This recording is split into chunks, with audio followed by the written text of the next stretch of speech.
Olá, como estão? Tudo bem? É um prazer estar aqui com vocês novamente, né? Aqueles que não me conhecem, meu nome é Mário Prates, Mário Aparecido Leite Canguçu Prates, sou corretor de imóveis, perito avaliador, advogado, especialista em direito imobiliário, né? Direito empresarial. Estou aqui para falar com vocês sobre a perícia judicial imobiliária. Tá? Então nós vamos ter aí 2 dias, duas aulas, né? Para tentar passar aqui para vocês de uma forma bem didática, de uma forma bem prática, né? Temos que falar de teoria, temos que falar de lei, porém vamos tentar fazer de uma forma que fixe melhor, que fique um pouco mais claro, que fique um pouco mais fácil de entender e interpretar as normas legais, ok? Então é uma grande satisfação tê-los conosco, tá? Este curso eu posso assegurar para vocês, vai dar um plus na carreira de vocês, tá? Muito provavelmente aqueles colegas que ainda não atuam na área de perícia, na área de avaliação de imóveis, após este curso vai ter uma nova visão, vai ter uma nova, vai ver por um novo ponto de vista a área imobiliária. Tá? Eu digo isso para vocês porque é uma área que eu atuo, né? Eu sou corretor de imóveis há aproximadamente não, 35 anos. Dia 12 de maio deste ano, completei 35 anos de profissão. E como advogado, 28 anos. Então, eu tenho atuado nestas duas áreas, tanto na parte comercial quanto na parte jurídica. E vejo que a perícia imobiliária, né, a avaliação de imóveis, ela é indispensável na vida, na relação comercial, na vida de um profissional, na vida tanto do advogado que atua no mercado imobiliário, quanto do corretor de imóveis. Tá? Então, esta formação, mesmo aqueles que não forem atuar como peritos, que não forem atuar diretamente na avaliação, como advogados, como contadores, como profissionais, como empresário mesmo, né, ou investidor de imóveis, vai ter uma noção geral de como funciona a perícia, de como deve ser uma perícia imobiliária, seja ela extrajudicial, seja ela judicial. Certo? Claro, nós vamos focar aqui a nossa aula na judicial, tá? Para aqueles colegas, aqueles profissionais que vão atuar no mercado, na área jurídica, que vão atuar com avaliação de imóveis que estão na justiça. Este é o foco desta disciplina. Porém, se seguir os mesmos passos para a área pública, particular, para o dia a dia do corretor, né, a avaliação do corretor, pode ter certeza que será um profissional bem-sucedido. Tá bom? Então vamos lá, vamos ganhar tempo. Tá? Aqueles que depois que assistirem esta aula, tiver alguma dúvida, tiver algum questionamento, meu e-mail vou deixá-lo no final da aula, né? Pode mandar um e-mail que eu, na medida do possível, responderei, tá? Dentro, claro, do meu conhecimento. Bem, então, como eu falei, né, meu nome é Mário Aparecido Leite Canguçu Prates, eu sou mestrando em Direito Empresarial, ou Direito da Empresa, pela Universidade de Lisboa, sou pós-graduado em Direito Empresarial pela Universidade de Mato Grosso, Universidade Federal de Mato Grosso, sou diplomado da Escola Superior de Guerra, né, sou da ESG, aqueles que já foram militares sabem o que significa esta escola. Corretor de imóveis, perito avaliador, corretor público, não havia dito, né? Então, sou um corretor público, posso vender imóveis para o Poder Judiciário, aqueles imóveis antes de ir a leilão, passado aos corretores para que eles vendam, negociem antes de ir a leilão, de forma a minimizar o prejuízo, o dano ao dono do imóvel, né? Ao devedor, eu vou falar devedor, mas ao dono do imóvel, certo? Muitas vezes não é devedor, às vezes ele está dividindo um patrimônio, ele está se separando uma sociedade comercial, uma sociedade familiar, né? Marido e mulher estão dividindo, então precisa vender este imóvel para que ele não venha a ir à asta pública, que não venha a leilão, de forma que evite um prejuízo, né? De perder valor ali ao ir a leilão, certo? Faço parte também, sou diretor da ANPAC, né? É a Associação Nacional dos Peritos Avaliadores Judiciais, tá? Eu sou um dos representantes da associação aqui no Mato Grosso. Esta associação, ela trabalha em prol de transformar a nossa atividade, que hoje é uma atividade, não é uma profissão, de perito avaliador em uma profissão, tá?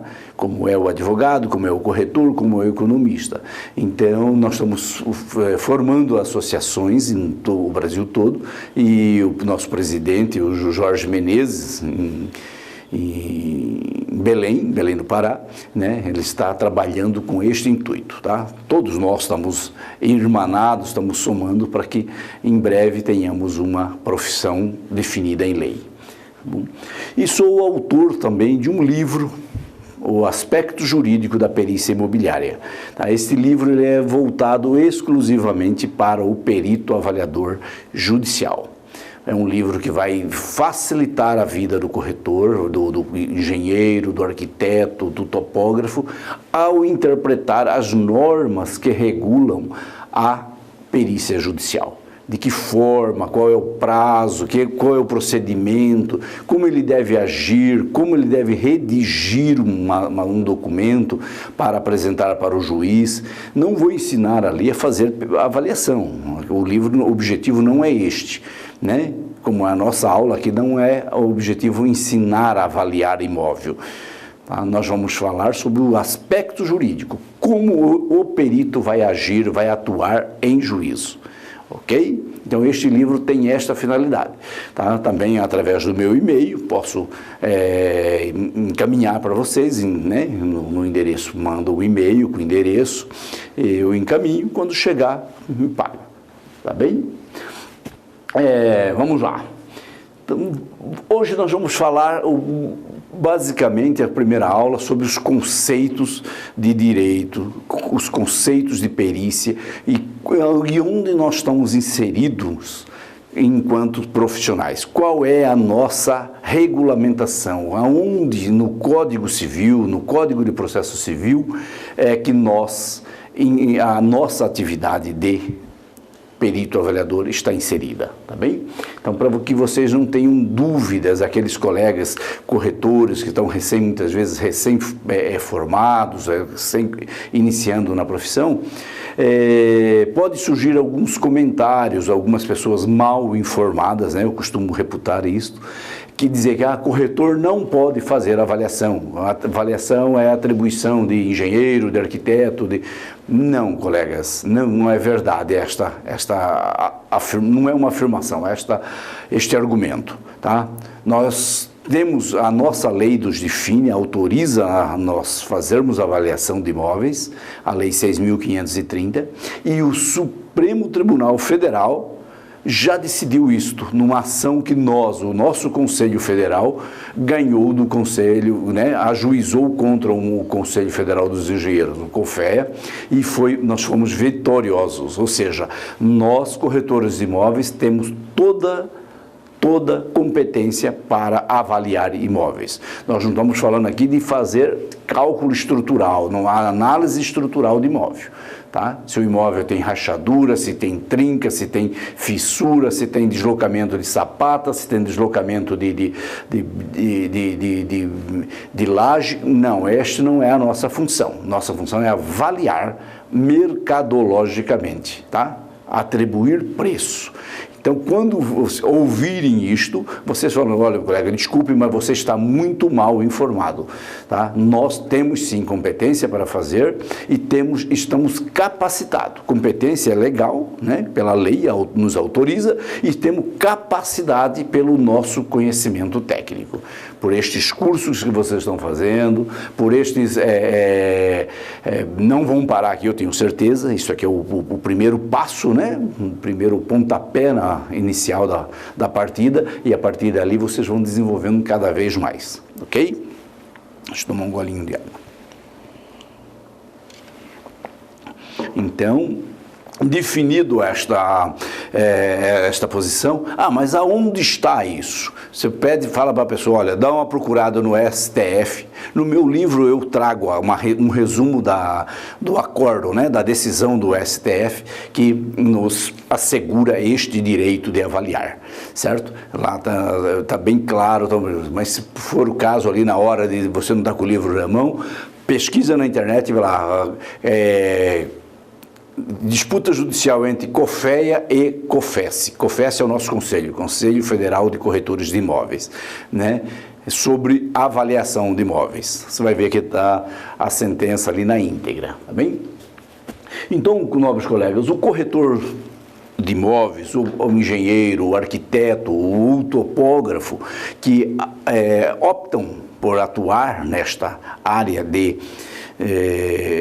nesta atividade profissional, eles precisam, antes de tudo, estar vinculado a um conselho. Como eu disse anteriormente, o perito ele não é uma categoria profissional, ele é uma atividade profissional, certo?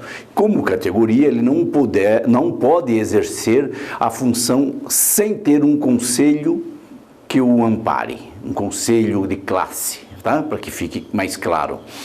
Então, eu tenho que estar credenciado no CRESSE, ser corretor credenciado no CRESSE, né? São algumas profissões, não pode o economista, não pode o contabilista, não pode mas eu sou contabilista, eu quero me credenciar como corretor, como perito avaliador. Não, são áreas afins, que podem ser credenciados, tá? Como é o caso do engenheiro, do arquiteto e do topógrafo e corretores de imóveis, certo?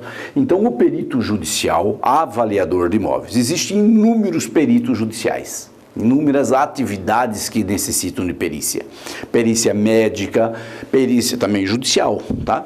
Perícia de computadores, de dados, perícia de acidentes aéreos, perícias de contaminação de solo, perícia de contaminação de água, inúmeras formas de perícia que não passaríamos o dia todo aqui falando.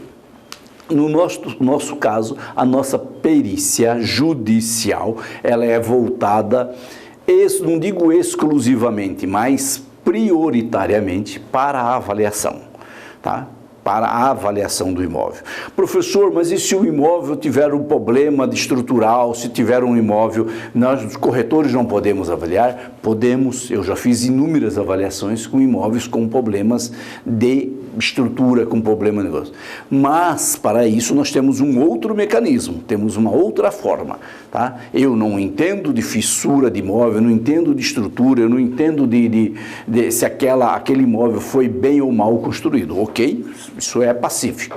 Mas eu conheço quem entende, tá? Eu posso contratar, o juiz me nomeou o perito, mas eu posso contratar um auxiliar para que me subsidie, um profissional, para que ele me subsidie com informações técnicas, para que eu possa avaliar, certo? Uma coisa é você avaliar um bem perfeito, ali, certinho, sem problema algum, tá? Então ele tem um valor. Mas se aquele bem tem um determinado problema, se aquela terra, se aquela fazenda, ela não tem a qualidade necessária ou a qualidade esperada por quem adquiriu, nós não podemos avaliar porque nós não somos agrônomos? Não, podemos sim, tá? Por quê? Porque nós vamos contratar uma empresa ou um profissional para nos subsidiar com essas informações técnicas. Com base nelas é que nós vamos fazer os nossos cálculos de avaliação, usar o nosso método avaliativo. Certo? Então, quando houver situações assim, não é aquela, não, essa envolve análise de estrutura de imóvel, eu não posso aceitar, tá? Pense bem, analise bem, claro, dentro das suas convicções, dentro da sua realidade profissional, tá? Eu aceito normalmente esses tipos de avaliação, por quê? Porque eu tenho uma equipe multidisciplinar. Não que são meus funcionários ou trabalham comigo, coisa assim. São parceiros, né? Engenheiro parceiro, topógrafo parceiro, engenheiro agrônomo parceiro, né? Então eu telefono para ele na hora, ao assumir uma perícia, eu telefono na hora e pergunto: fulano, tem um caso, uma situação assim, você tem disponibilidade de fazer essa perícia comigo? Me auxiliar nessa perícia? Opa, tenho sim, vamos lá. Então, né, quanto que você vai me cobrar? Vou te cobrar X. Então eu já tenho uma noção de valores para repassar para o meu no meu laudo, na minha proposta de honorários, que nós vamos falar na próxima aula, ok? Então, quem é o perito? Qual é a função deste perito? O perito é um profissional qualificado, tá?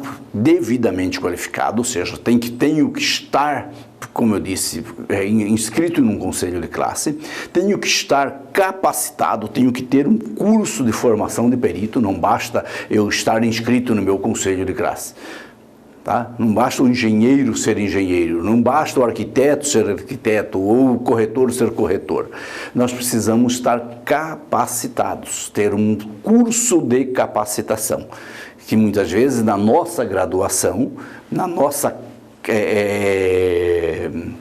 grade curricular, não tem a disciplina avaliação de imóveis, ok? Então essa capacitação, ela vem, se ela já não for do curso de formação, né, ou seja, da graduação, ela tem que ser uma especialização. Ela tem que ser, na minha época, quando eu me tornei corretor, há 35 anos atrás, não se estudava avaliação de imóveis. Eu tive que fazer ainda, o CRES ainda não tinha este curso. Eu fiz pelo CREA, né, pelo Conselho dos Corretores, dos Engenheiros. Onde é que meu certificado é emitido pelo Conselho de Corretores de Imóveis, que é lá de não me lembro, de 90, acho que de 90, 92, salvo engano. Então,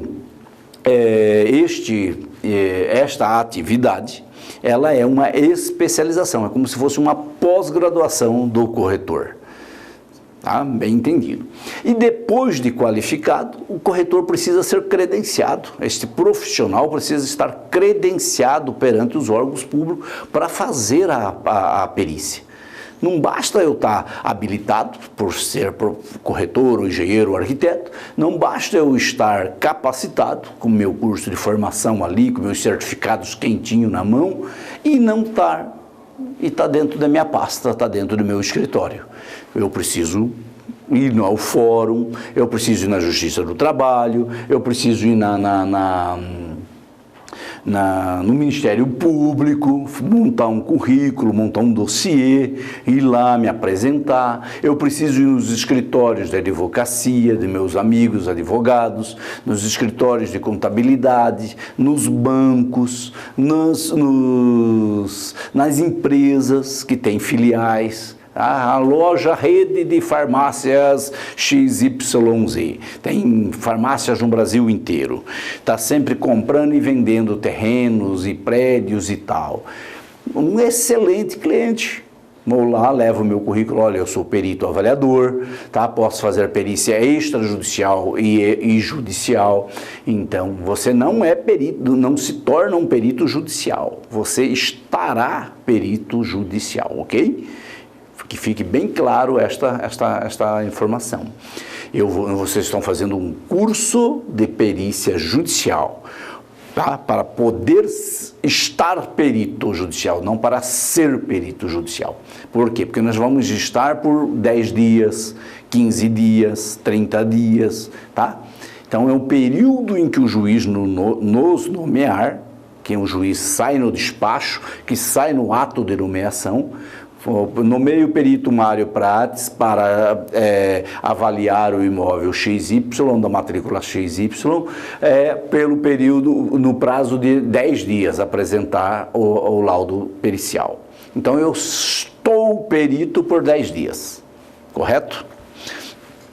Então você vai fazer todo este contato, todo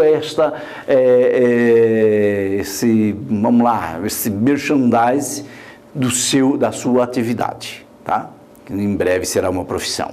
Então vou lá no meu escritório de contabilidade, o contador precisa, por quê? Porque ele está fazendo a declaração de imposto de renda daqueles clientes dele, e o cliente que declara o valor. O contador não tem condição de falar, ó, sua casa não vale 100 mil, sua casa está valendo 1 milhão já. Tá? Ah, mas por que eu vou pagar mais imposto? Falou, olha, você pode não pensar em pagar agora, mas lá na frente você vai ter que pagar. Então é melhor você atualizar o seu patrimônio, o valor do seu patrimônio, para que você não dê um ganho de capital muito alto lá na frente. Tá? O contador tem a obrigação de passar essa informação para o cliente. E como é que o contador vai ter esses dados técnicos? Ele vai ter que ter um suporte profissional, um suporte nosso, né? Eu estou fazendo um inventário de uma família, e esta família, o pai morreu, o patriarca da família morreu, faleceu, e deixou uma fazenda para os filhos, tá? Era do pai. Os filhos, cada um tem a sua vida, um é comerciante, o outro tem, sei lá, um pequeno negócio, outro tem uma pequena propriedade, outros são pessoas simples. A fazenda vem sendo declarado há 10, 15, 20, sei lá quantos anos, 20 anos, por um valor irrisório, para o valor atual hoje. Está por 600 mil reais nas declarações de imposto de renda, de ITR e todas as declarações oficiais desse imóvel, certo? Só que agora que ele faleceu, abriu-se o inventário, fizemos pegamos a matrícula do imóvel para fazer o recolhimento do ITCMD, Imposto de Transmissão de Causas Mortes, tá?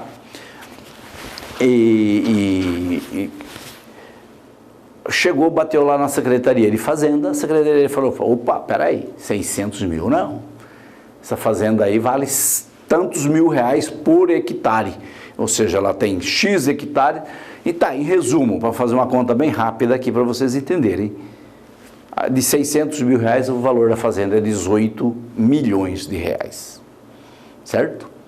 18 milhões de reais. Como essas pessoas aqui vão recolher esses impostos? Agora eles vão ter que pagar o ITCMD, que é o imposto sobre a causa-morte, pelo falecimento do pai.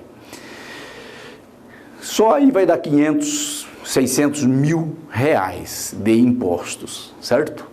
E depois esse patrimônio, claro, eles vão herdaram, não vão pagar imposto pela herança, né? Mas eles vão herdar esse imposto, esse valor. Se esse cidadão tivesse vendido ou quisesse vender essa terra, ele teria que pagar um ganho de capital sobre o que estava declarado lá por 600 mil, para o valor que ela é hoje, 18 milhões. E isso acontece mais comumente do que a gente imagina, tá? A gente tem aquela mania de falar, não vou declarar o valor real para evitar pagar imposto para o governo, né? E aí a hora que acontece uma situação semelhante a essa, é que sobra o problema para os herdeiros, né? Quer dizer, quem dera todo o problema fosse esse, né? Receber uma fazenda de 18 milhões, se isso é problema, né? Então, mas este é o nosso trabalho, colega. Nós temos que fazer o nosso nome, nós temos que fazer provocar no outro a necessidade do nosso trabalho, de nos contratar para fazer um trabalho. Eu conversando com um advogado há um tempo atrás, e esse colega, esse advogado, me disse que ele tinha pedido uma atualização de um pelo contábil, atualização contábil, né?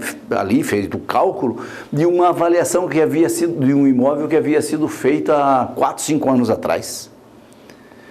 Tá? Ou seja, tinha uma avaliação no processo, ele está atuando nesse processo, foi feito lá 4, 5, 6 anos atrás, a avaliação, o imóvel custava 100 mil reais. Ele pegou, passou esses 100 mil reais para o contador, falou, olha contador, dia tal, o imóvel custava 100 mil, eu quero saber quanto que ele está hoje, quanto que esse 100 mil vale hoje. O contador, obviamente, pegou lá e fez o cálculo, dá 150 mil, 200 mil, vamos pôr aí bem, 200 mil. Eu tenho certeza, eu posso assegurar para vocês que esse imóvel deve custar mais de 500, 600 mil. Certo? Então, ou seja, um cálculo financeiro jamais vai acompanhar uma valorização imobiliária. Nós estamos falando, não estou falando de Mato Grosso, não estou falando de Rondônia, estou falando do Brasil. Todos os imóveis nossos dobraram de preço nesta última década. Tá? Vamos por aí nesses últimos 5 anos, não vamos muito longe não. Tá? Posso dizer, não tenho dados técnicos, não tenho dados do IBGE, já vai sair, mas eu tenho certeza porque eu vivo no mercado imobiliário, tá? Não só do Mato Grosso, mas no Mato Grosso do Sul, de Rondônia, de Tocantins, Goiás, todos os imóveis ganharam preço, tá? Minha filha mora em São Paulo, eu estou acompanhando sempre a evolução, eu pago, né? Eu pago aluguel para ela lá, estou tentando comprar um apartamento para ela, cada dia dá mais difícil, porque os valores do apartamento onde ela morava já está mais de 60% do valor que era quando ela começou a morar lá há 2 anos atrás. Então, no meu ponto de vista, totalmente errado você pedir uma atualização monetária de uma avaliação antiga. Mas professor, precisa ter 4, 5 anos? Não. 6 meses, essa avaliação, esse imóvel já está depreciado. A avaliação dele já está baixa, certo? Posso garantir para vocês. Vamos lá, colegas. Que mais? Então, existe o avaliador. Vocês serão, a partir do momento que se formarem, receberem os seus certificados de conclusão deste curso, vocês serão peritos e inscritos, obviamente, né? Não adianta ter o certificado e guardar na gaveta, tem que estar inscrito no conselho, leva lá no seu conselho, se você é engenheiro vai levar no CREA, se for arquiteto vai levar no CAL, se for topógrafo vai levar no CRT, né, que é Conselho Regional de Técnicos, o corretor do Cresce e vai pedir a averbação deste certificado na sua inscrição. Vai para Brasília, para o Conselho Federal, né, e vai lançar o seu nome, seus dados, no banco de dados de corretores, de peritos avaliadores nacional, que é o CNAI, Cadastro Nacional de Avaliadores Imobiliários, certo? Então, qualquer eu já recebi serviço de grande parte dos estados do Brasil, com base neste cadastro. Tá? Um juiz lá de Natal, ele acessa o cadastro nacional e vê lá, Mato Grosso, Cuiabá, área tal, acha todos os peritos. Escolhe um lá, né? Fulano, Beltrano, Ciclano. Então, este cadastro fica. Lá no Rio Grande do Sul, o juiz acessa o laudo, o cadastro, localiza o seu cadastro e pode te nomear, certo? Então, ou seja, é muito importante você, o perito, estar sempre habilitado. Eu faço um curso novo, eu já mando para o meu cadastro, tá? Vou aumentando o meu currículo. Fiz um curso de corretora internacional, mandei para o meu cadastro. Terminei um curso agora de EAD, já mandei para o meu cadastro. Por quê? Porque isso muitas vezes diferencia um profissional do outro. O juiz, ao analisar o currículo de um e do outro, ele fala, opa, peraí, esse aqui está mais próximo do que eu quero. Isto aqui tem um curso a mais, isso aqui tem uma especialização a mais. Podem até não ser o melhor corretor ou o melhor perito, mas ele tem uma experiência, ele está sempre estudando, ele está sempre se atualizando, ele está sempre se mantendo atualizado no mercado. Tá? Isso é muito importante. O que mais? Então, o perito judicial e o perito avaliador são os mesmos profissionais, tá? Não tem que usar um broche. Eu vim com este pingente aqui, não gosto de chamar de broche, este pin da República, né? Que é o brasão da República. Tem colegas que acham que, ao se formar perito avaliador, ele vai receber uma carteira com brasão. Já teve pessoas que andou vendendo essas carteiras por aí. Mas isto é proibido, colegas. Tá? Isto é proibido porque o brasão da República só pode ser utilizado... Desculpa.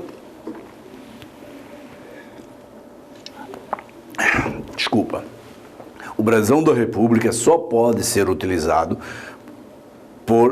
em documentos oficiais por autoridades oficiais, no exercício da atividade pública, tá? Não pode usar fora disso, não pode pintar, gravar, está na Constituição, está no Código Penal, certo? Então isso aqui serve para que muitas vezes eu não tinha como mostrá-lo para vocês, eu trouxe aqui e depois vocês vejam isso, estudem isso, aqueles que tiverem dúvida, ok?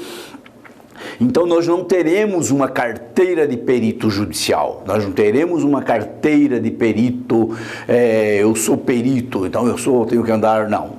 Eu não vou ser o mesmo corretor, eu vou ser só que com esta especialização a mais. Tá? Nossos laudos têm a mesma validade que o do engenheiro, que do arquiteto e que do topógrafo e tudo mais. Tá? Não tem graus de inferioridade ou superioridade. Quando nós fazemos aqui, o corretor faz o parecer mercadológico aqui no dia a dia no mercado. O engenheiro emite-se o laudo de engenharia, o laudo pericial de engenharia, certo? É o nome do documento dele. Lá na justiça, os dois laudos se chamarão laudo pericial, certo? Tanto do corretor, quanto do engenheiro, quanto do arquiteto, quanto do topógrafo, todos passarão a se chamar, a ser denominado de laudo pericial. Por quê? Porque é um documento oficial preparado como prova, né? É um meio de prova, para mim um dos meios de provas mais robustos, mais consistente que o Poder Judiciário tem. Tá? Eu vou falar isso mais à frente, por que eu entendo assim. Tá aqui. Então, nós temos no sistema jurídico brasileiro, tem vários métodos e meios de produção de provas. Produção de provas antecipadas, ata notarial, depoimento pessoal, testemunhal, exibição de documentos, inspeção judicial e a perícia judicial, certo? Uma dos meios de prova. A perícia judicial, ela está definida entre os artigos 464 a 480 do Código de Processo Civil, certo? Quem não sabe o que é o Código de Processo Civil? Tem o Código Civil e tem o Código de Processo Civil. O Código Civil fala de tudo, desde o nascimento até como é feito a pós-morte, o inventário, a sucessão e tal. O Código de Processo, ele já diz isso, ele tem como que você vai fazer, de que forma você vai agir, qual é o prazo, de que maneira se processa aquilo. Tá? O Código Penal é a mesma coisa, ele define os crimes, os tipos criminais, tipos penais, e o Código de Processo Penal diz qual é a pena, como ele vai ser julgado, como ele pode se defender, quais as atenuantes agravantes, tá? Então são os procedimentos. Nós usamos o Código de Processo Civil, por quê? Porque é ele que dá os procedimentos para o perito, como o perito vai agir quando for nomeado, tá? Então, precisamos conhecer todo o Código de Processo Civil? Não precisamos. Conhecer, obviamente, eu sou um defensor do quanto mais conhecimento para uma pessoa, melhor, mais bem informada ela é, mas se você não tem muita familiaridade com leis, tem gente que não gosta, né? Tem gente que não gosta. Eu sou contador, eu sou economista, eu sou da área de exatas, não sou muito fã da área de humanas, né? Então, não é minha praia, vamos falar assim, né? Então, mas pelo menos esses artigos, do 464 ao 480, é importante o corretor conhecer. Bom, vamos lá. Então, a prova pericial, ela é um conhecimento técnico ou científico. Técnico porque somos nós, os TTIs, né? Aquele corretor que tem o segundo grau, né? Que tem o ensino médio. E científica já é do profissional que tem o curso superior. Pode ser o gestor imobiliário, ou engenheiro ou arquiteto, certo? Então, este profissional já emite um laudo científico, porque com base na ciência que envolve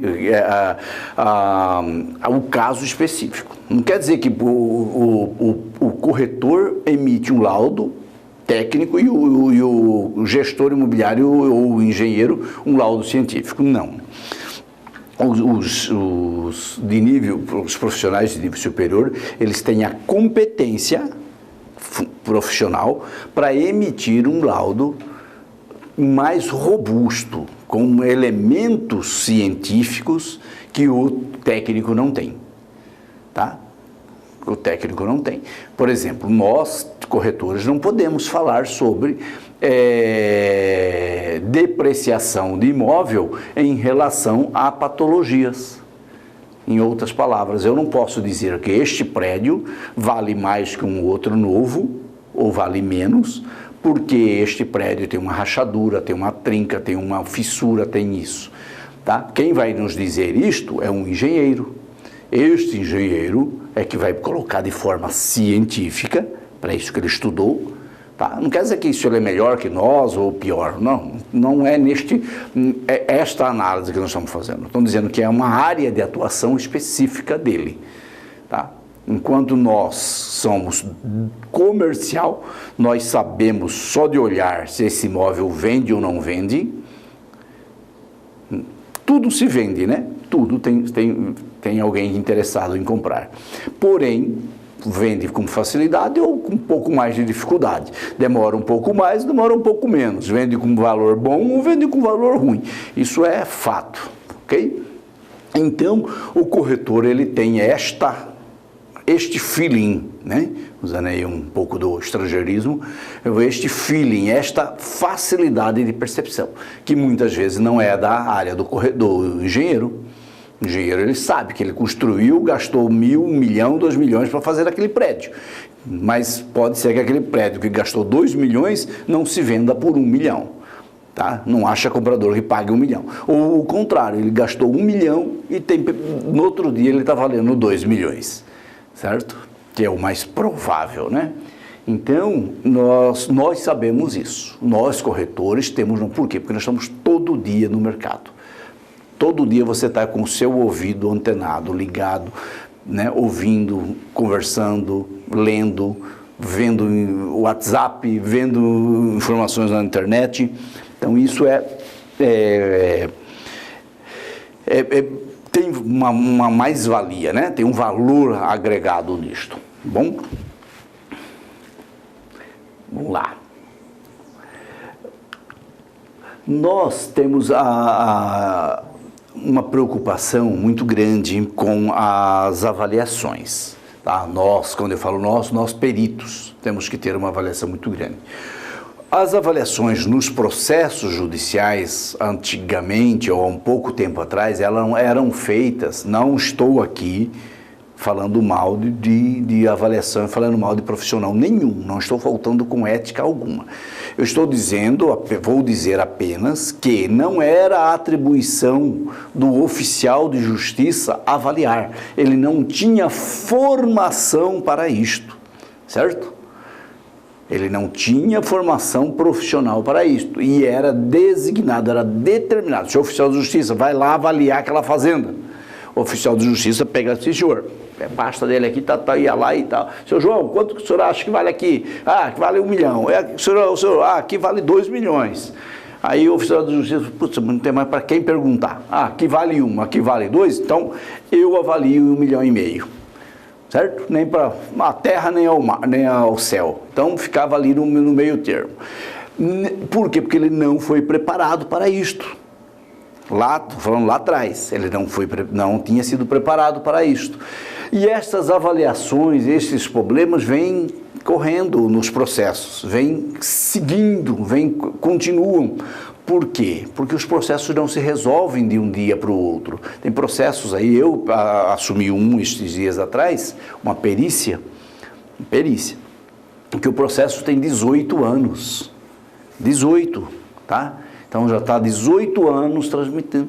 Já teve perícia, já teve avaliação lá atrás, feita por um oficial de justiça, tá? De um imóvel grande, de um imóvel cheio de detalhes, de um imóvel com bastante, na época ainda era pior, porque ele estava em atividade, era uma empresa, né? Estava em atividade, tinha maquinário, tinha pessoas, tinha funcionário, estava funcionando. E hoje já não está, então está mais fácil para avaliar. Só que você vê a avaliação que foi feita em 2 laudas. Qualificação das partes, qualificação do imóvel, descrição do imóvel e 2, 3 fotos e o valor. Tá?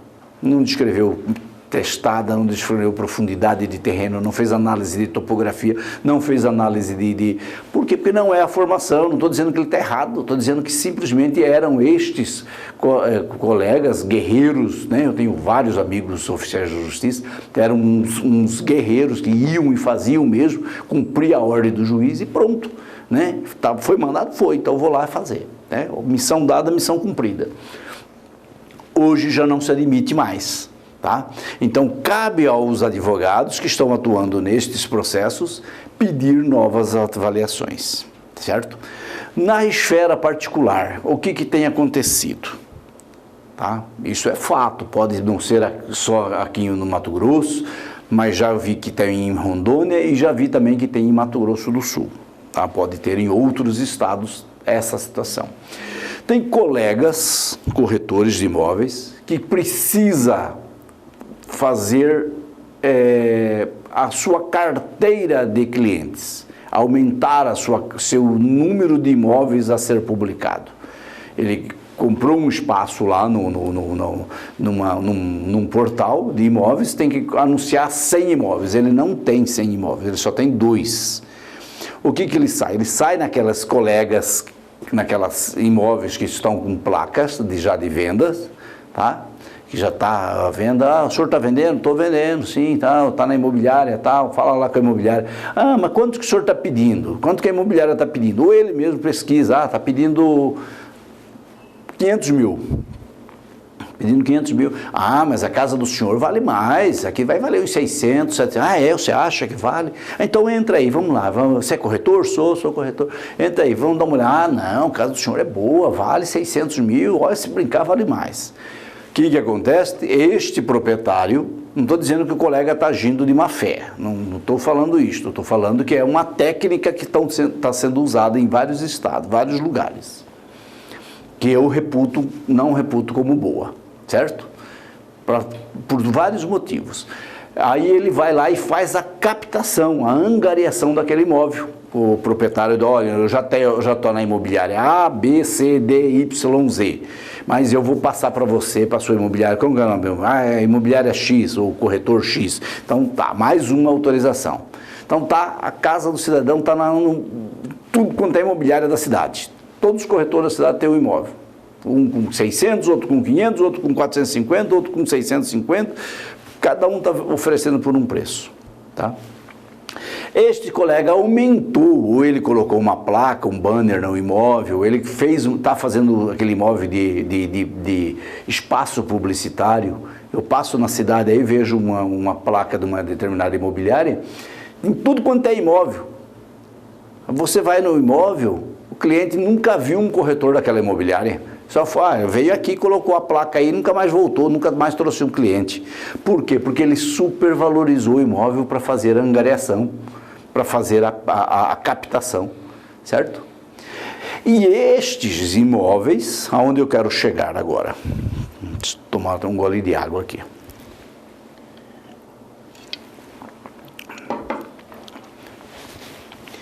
E estes imóveis, tá, com os valores lá em cima, em real, muitas vezes o cidadão nem adentrou ao imóvel, nem fez uma vistoria, não é nem uma avaliação, uma vistoria, chegar lá, olhar, ver, né, tal. Ele simplesmente chega na porta, o senhor está vendendo? Estou. 500 mil, eu acho que o senhor vale mais, hein, tal. Tá, vale, então...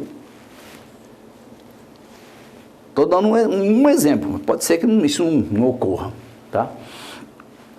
Aí o colega avaliador, perito, avaliador, telefona lá para o colega: ô colega, tudo bom, eu passei na rua tal, eu estou avaliando um imóvel ali na proximidade e vi uma placa sua numa casa, num terreno, num apartamento, naquele lugar, naquela região.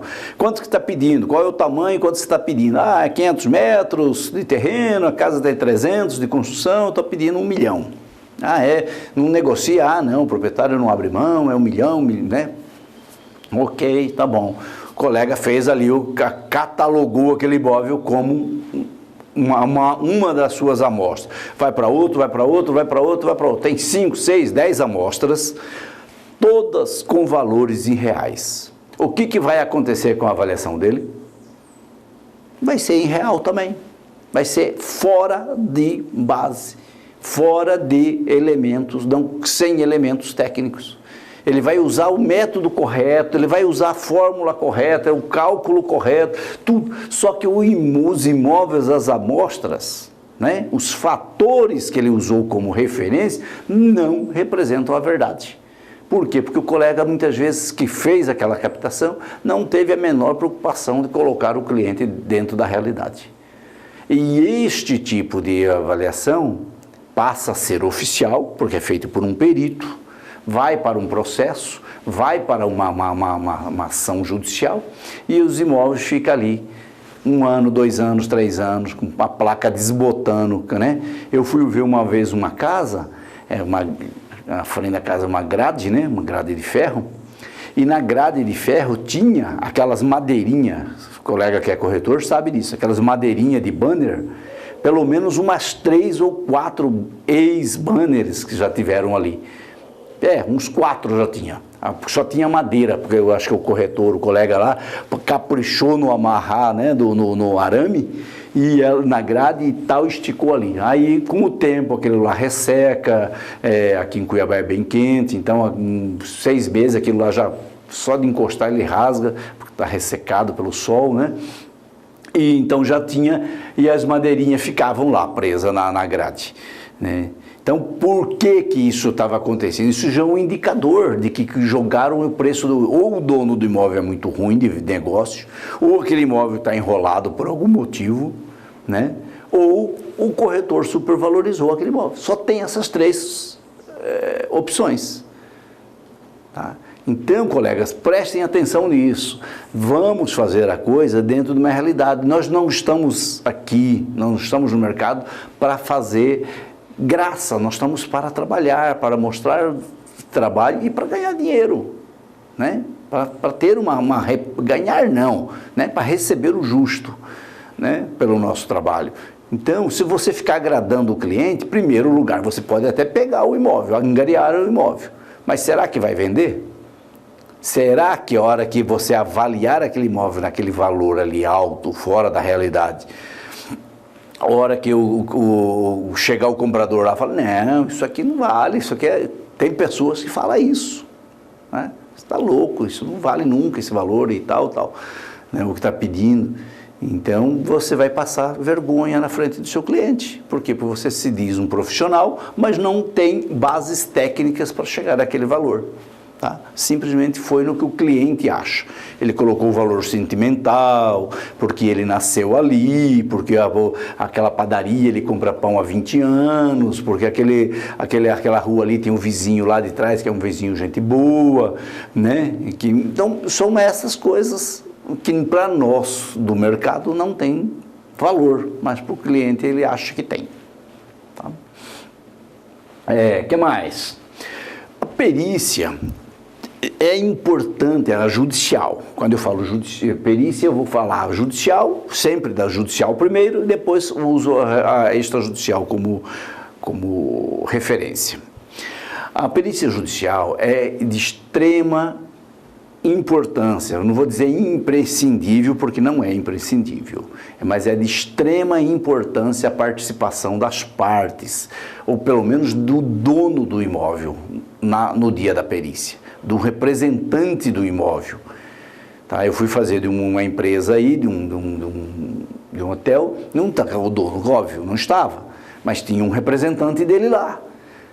Sabia onde é o quadro de luz, sabia como que é o sistema de água, sabia como que é o sistema a parte hidráulica, elétrica, para falar, para dar algumas explicações para a gente, sabia o que significava aquilo lá, aquele quartinho, né? Então, ou seja, participa da perícia, ele ajuda. Na perícia judicial isso é muito importante. E as pessoas, muitas vezes, ficam lá como diz aqui no Mato Grosso, de cara amarrada, né? Fica lá, fazendo cara feia para você, como se isso fosse te intimidar, como se isso fosse causar Rodrigo monitora a gente aí, tá, meu irmão? Eu estou falando para o Rodrigo aqui, né? Nosso colega, que para ver o horário, para não estender muito. Então, vamos lá. Então, a participação das pessoas envolvidas, dos interessados, é muito importante para nos orientar, não para interferir na perícia, tá? Não pode interferir, você é o perito, tá? Chega lá muitas vezes o advogado, chega o assistente técnico, o senhor tem que ver isso aqui, o senhor tem que fazer aquilo ali, você tem que fazer isso aqui, você não tirou foto disto.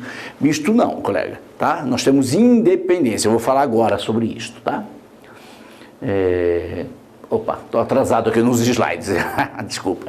Então, o corretor de imóveis, ele tem total competência para fazer a perícia, a avaliação, tanto extrajudicial quanto judicial, ok? Então, nós temos métodos a seguir, muitas vezes não precisamos usar um método apenas, tá? Nós podemos usar 2, 3 métodos na mesma perícia, na mesma avaliação. Tá? Os métodos vocês aprenderam com o professor que deu a aula de avaliação, né? Método de custo, método que é o CUB, né? Custo unitário básico da construção, o método comparativo de mercado, o método estatístico, né? Da inferência estatística, método de tratamento de fatores. Tá? Eu vou tratar fatores. O que é fatores? Os imóveis são iguais? Não, nós temos fatores iguais. Topografia igual, localização igual, idade aproximada. Então, são fatores que vão interferir no metro quadrado do seu imóvel, que vão ser usados como referência. Então, esse método não é nossa aula, não vou entrar nessa seara, que é do outro professor, eu respeito a atividade de cada colega. Tá? Então, nós vamos usar sempre a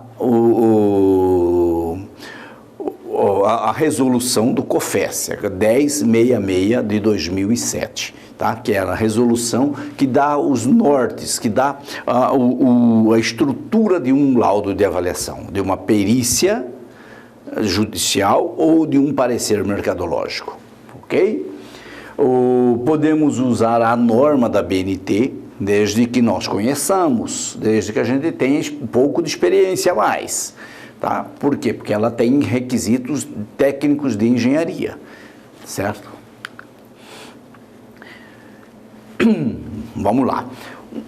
Toda vez que você for nomeado, for convidado a ser nomeado como perito judicial, o juiz vai te mandar um e-mail, tá? O juiz ou o Poder Judiciário vai te mandar um e-mail se você está cadastrado, seu e-mail cadastrado. Bem lembrado. Tenha um e-mail profissional de perito. Não coloca aquele seu e-mail que você passa para Casas Bahia, ou que você passa para... você compra coisa no Shop China, que você compra produtos na internet, que chega a 200, 300 e-mails por dia para você, tá? Por quê? Porque vai chegar um e-mail importante que você vai ganhar lá 20, 30 mil reais e você não vai ver. Ele vai cair no meio dos spam lá, você vai fazer igual eu faço, minha secretária fica pé da vida comigo. Eu vou lá nesse que eu tenho, que compro coisa na internet, eu vou lá e marco todinha a página lá, né? 20, 30, acho que não sei quantos são de pancada, e deleto. Mas o senhor deletou, não sei o que, ela tem que ir lá no lixo tentar resgatar. Então... Mas por quê? Porque tem dia que tem 2.000, tem semana que tem 2.000 e-mails lá, né? Então eu fico só de propaganda. Você fez uma propaganda, esses dias eu fiz uma pesquisa de uísque, né? Uma marca de uísque lá, agora chega tudo quanto é tipo, até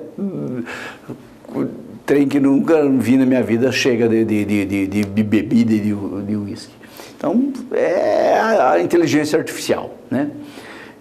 Então, nos processos, nós temos que ter um e-mail próprio, o meu, por exemplo, né? Eu sou Mário Prates, professor, @gmail.com. É o meu e-mail de professor. Eu uso tudo que chega de aula, de contato, de resposta de aluno, chega neste. Mário Prates, perito, @gmail.com. É o e-mail de perito, só chega coisa da perícia lá. Não faço pesquisa de preço, não faço nada ali, só para isto. Mário Prates, advogado, @gmail, é para advocacia. Pronto, fácil de resolver, né? Cria o de vocês aí para que não haja este conflito de informações. Tá? Então, um processo, quem não é advogado, estou falando para quem não é advogado, não é bacharel, não tem formação jurídica, tá? Aqui é para colega corretor. Elementos de um processo são o que é um fato, o que as pessoas abrem um processo, dá início numa ação judicial, por algum descontentamento. Tem o famoso chato, que qualquer coisa que olhou feio para ele vou te processar, tá?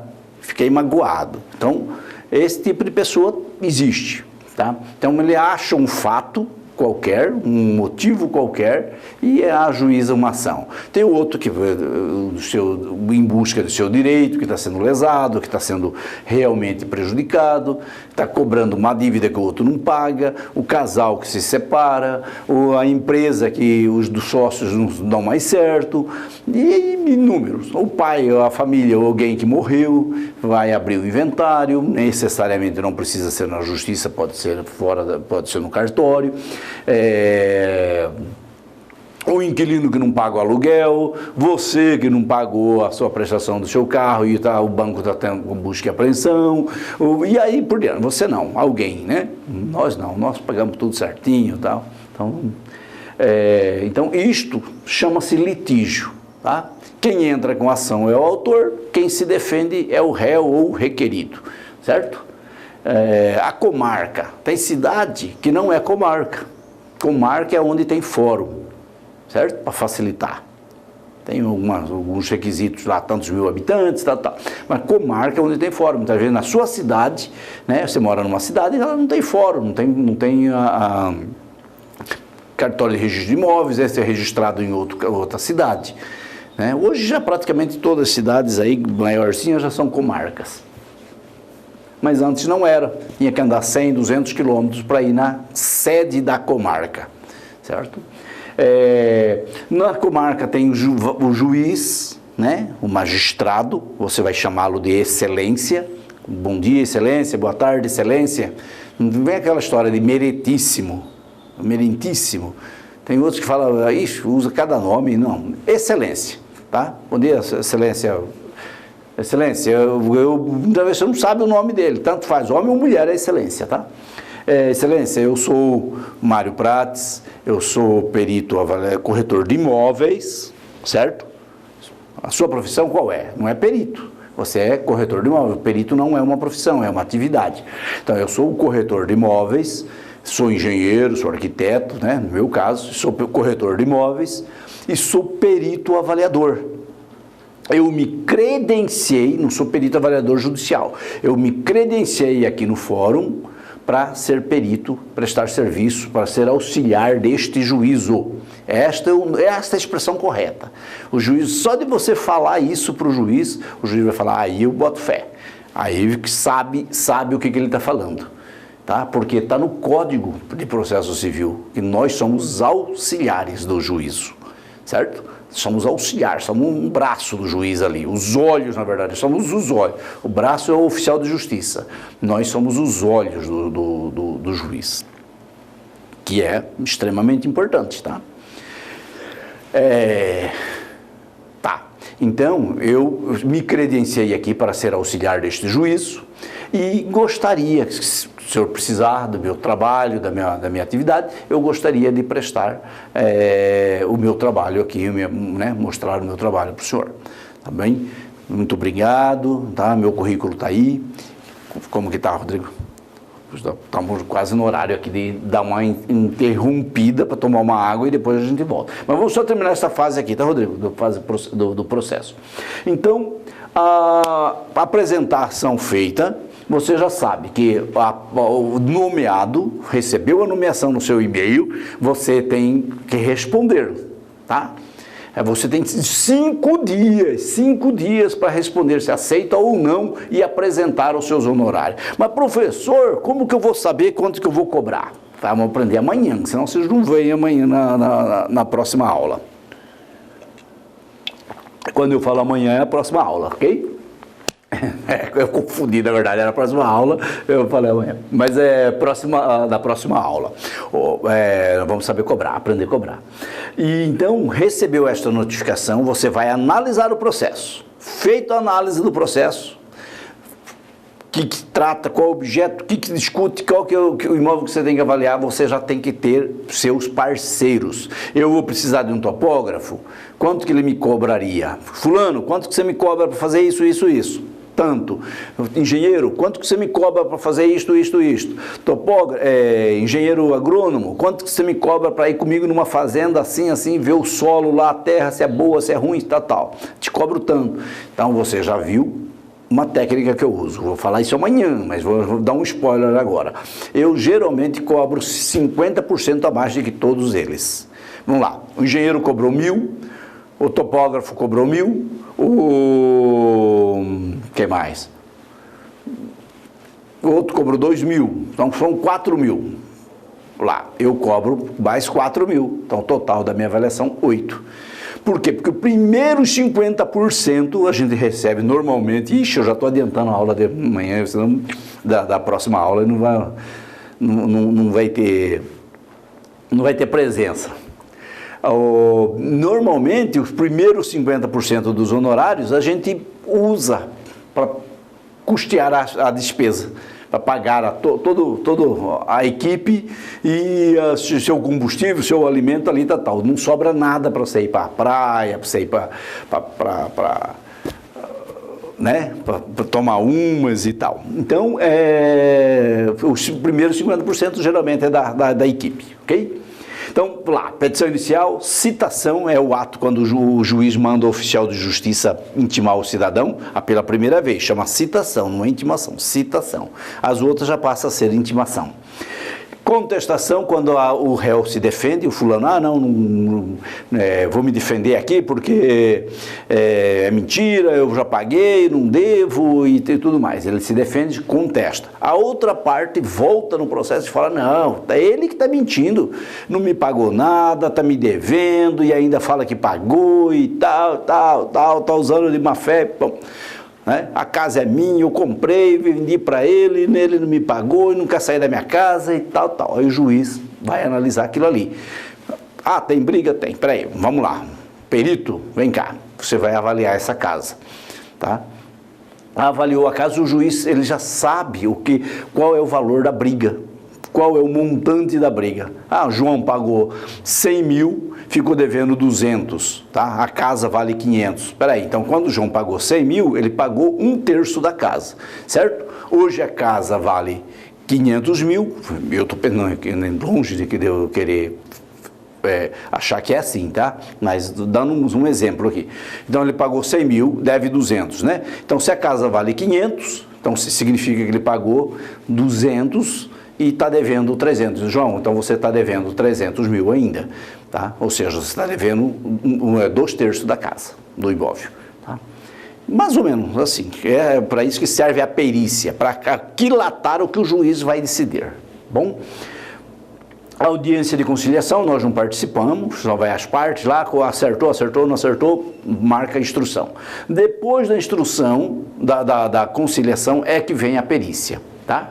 Geralmente nós, peritos, somos chamados. Podemos ser chamados para a audiência de instrução? Podemos, para ir lá explicar o que nós escrevemos.